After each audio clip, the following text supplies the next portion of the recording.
As we approach Yom Kippur, the thought that pops into many of our minds is it really possible to keep this going?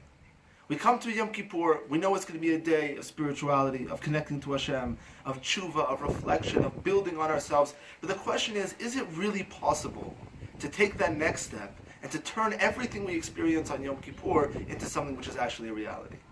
That's probably the biggest thing holding us back from having the most meaningful Yom Kippur that we can. And the question really comes down to a question of what's more powerful? Our will, our determination, what we want, or reality?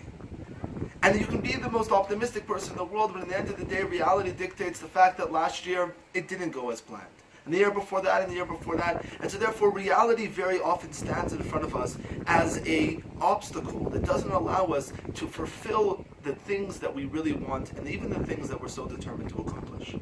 So what do we do about that? How do we overcome that obstacle? Rav Kook, right at the end of Orot Hateshuva, turns to what we see right behind us. He turns to the reality of the Jewish people returning to their homeland, and he says, look, we can see that the reality of the world works as follows. If you have something that you want, if you have a dream, if you have a point, if you have a potential for something great, and you have reality and obstacles that stand in this way, which one is more powerful? Which one do you accomplish? Which one will actually happen in the end of the day, even after a very long time? And the answer, if we look at the world that we live in and the history of the Jewish people, even though everything has shown us that the reality that we lived in 100 years ago and the reality we lived in 200 years ago for the past 2,000 years dictated that the dreams that we had were impossible. The things that we wanted were impossible, no matter how determined we were.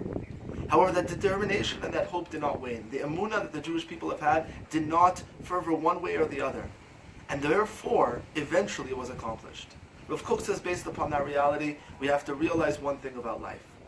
We can have reality dictate to us what's possible and not possible. We can have our dreams and our hopes and our values and our ideals dictate to the way reality looks. And sometimes it seems impossible, but that impossibility is not up to us. Our job is to be determined to do what's right, no matter what, to try our hardest. And everything else is up to the emunah and the hope that we have in Hashem. May we have an incredibly powerful Yom Kippur and be able to take that determination throughout the rest of the year.